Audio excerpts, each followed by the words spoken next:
regardez Fasngom TV, mesdames et messieurs, je vous salue. C'est un plaisir d'être avec vous et bienvenue dans ce journal hebdomadaire.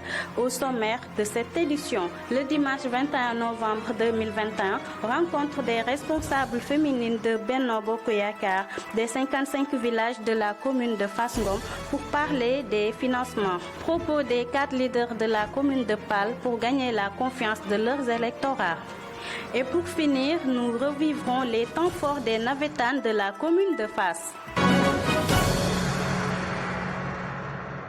Les femmes de Benno Bokk Yakaar se sont réunies dans la maison de la femme de Fasngom pour parler des financements. Suivez ce reportage signé par Mohamed Thiaw.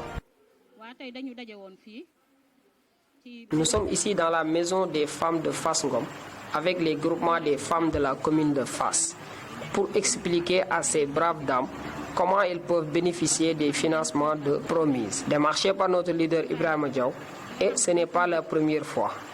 Il nous avait déjà offert des financements de sa propre poche, mais aussi des financements de ses partenaires comme INSEC qui nous avait financé à hauteur de 60 millions de francs CFA. En tant que facilitatrice, je peux vous assurer que les groupements des femmes beaucoup plus développés dans la commune depuis 2014. Rappelons que cette assemblée n'a pas de coloration politique. Toutes les femmes des 55 villages sont invitées. Les candidats des coalitions Benno Bokk Yakaar, Wallu Sénégal, Yewwi Askan Wi et le candidat du Parti de l'Espoir et du Progrès ont décliné leur programme pour sensibiliser la population.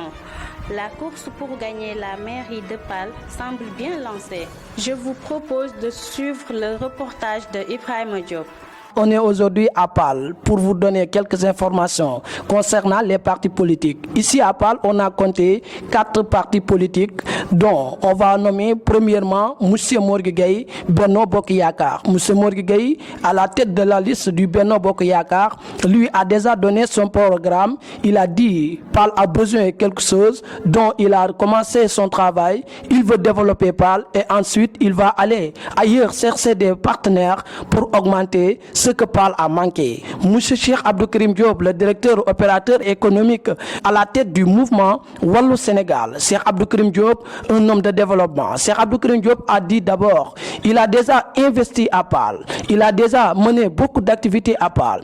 Il réitère son engagement pour la population de Pal. Il veut juste le 23 janvier 2022, il remporte les élections et continue son travail dans la commune de Pal. Mamoudou Wade, le Parti Progrès et l'Espoir, il veut juste organiser un débat entre les 4 candidats. Ils veulent réitérer leur engagement pour diriger la commune de Pal. Ensuite, il y a une partie qu'on appelle Yewwi Askan Wi, dirigée par Amadou Ngom et Ousmane Diaw aussi. Leur parti dit que c'est la partie la plus composée des jeunes. Selon leurs paroles, ils ont dit qu'il n'y a que des hommes qui ont eu 40 ans. Il n'y a pas d'âge différent, moins de 50 ans ou bien 60 ans. Il n'y a que moins de 40 ans.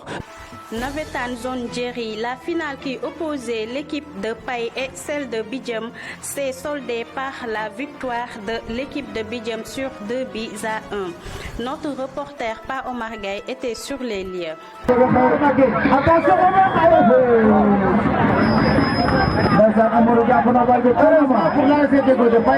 Une minute de jeu, moo des li nga xamante ne si mooy temps bi temps réglementaire bi waa ndeysaan ni ngi noonu ASC moytu leen Bidjem ak ASC Deggo da Fay mu ne football bu mucc ayib football boo xamante ni si ku ko seetaan sa xol dana sedd final yàgg na fi am waaye final bu mel nii ma su bëgg a gis final bu am jeu waa Fay yi jeu waa Bidjem yi aw jeu.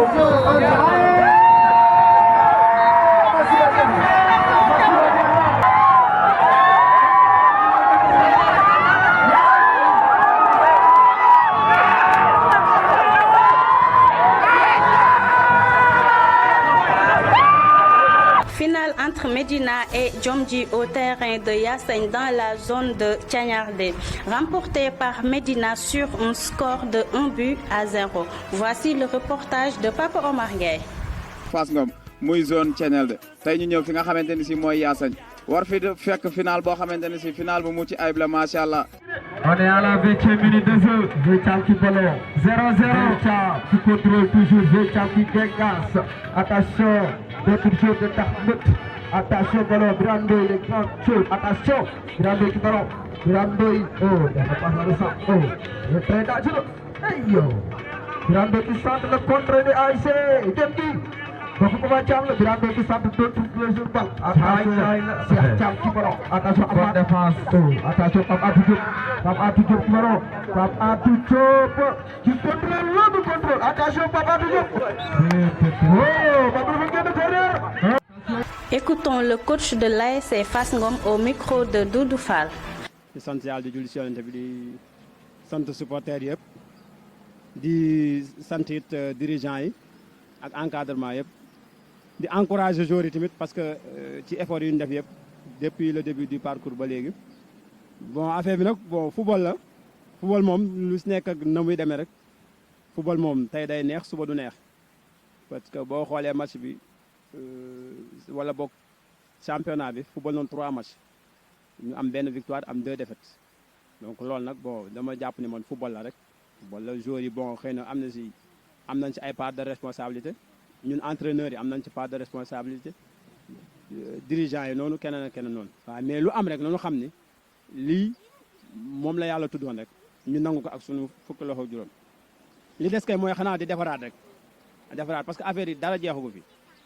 te football moom noonu lay demee à tout moment da ngay gagné wala ñu gagné la yàlla moo dogal suñu premier match ñu am njaxeer dóor ko te boobu mooy match bi gënoon métti si match yi suñu match ak njaxeer moo gën a métti contre Gando moo gën a métti contre Ndiaw Sir yàlla dogal ñu dem mu suturaal ñu gagné njaxeer ñu ñëw deuxième match bi mu am ay jafe-jafe ñu gagné ñu troisième match bi ku ne xam na ni équipe bu ñu yor équipe bu jeune la équipe boo xam si mën na ni 100% Fass la tey ñëpp xam na ni équipe Fass daawul woon doxee noonu Fass da daan jëlee ay 7 places di indi ay jours wala mu jëlee ay njeganjaay di indi ay jours comprendre nga mais ren suñu ñëwee am confiance ci boy yi yaakaar leen gëmloo leen ni affaire bi ñoom la parce que da nga daan jëlee ay jours lu leen ñu wax kon tey suñu leen wóoloo ñoom jox leen confiance boobu kon ñun li ñu waroon def nañ ko entraînement entraîné nañu des fois nag football suñu la gañee ñu ne entraîné wuñu mbër sax boo ko daanee ñu ne entraîné wuñu kon loolu ñàkk xam sport la rek te ñun xam nañu sport yàgg nañu sport gëm na ne nit ndogal tamit